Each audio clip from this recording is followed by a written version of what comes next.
আসসালামু আলাইকুম। সরকারি চাকরিজীবীরা টানা 3 দিনের ছুটি পাচ্ছেন। বিস্তারিত জানতে সম্পূর্ণ ভিডিওটি মনোযোগ সহকারে দেখুন। তার আগে অবশ্যই আমাদের চ্যানেলটি সাবস্ক্রাইব করে পাশে থাকা বেল বাটনটি অন করে রাখবেন।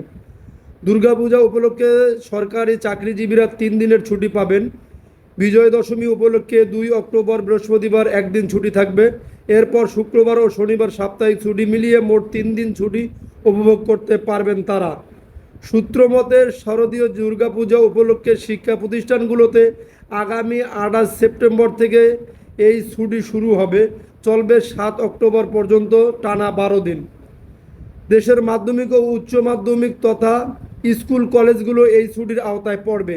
তবে বাড়তি পাওনা হলো 26 ও 27 সেপ্টেম্বর শুক্রবার শনিবার ছুটি থাকায় এই দুটি দিনও ছুটি পাচ্ছেন স্কুল কলেজ পড়ুয়া শিক্ষার্থীরা।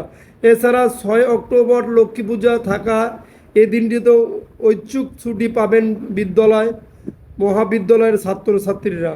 মাধ্যমিক ও উচ্চশিক্ষা বিভাগের সর্বশেষ প্রজ্ঞাপন অনুযায়ী সরকারি ও বেসরকারি মাধ্যমিক ও নিম্ন মাধ্যমিক বিদ্যালয়সমূহে মোট 12 দিন বন্ধ থাকবে।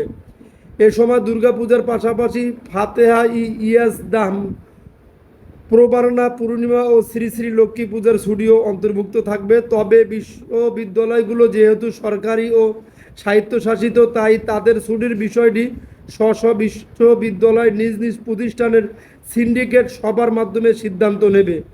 এদিকে চাকরিজীবীরা দুর্গাপূজা উপলক্ষে 3 দিনের ছুটি পাবেন।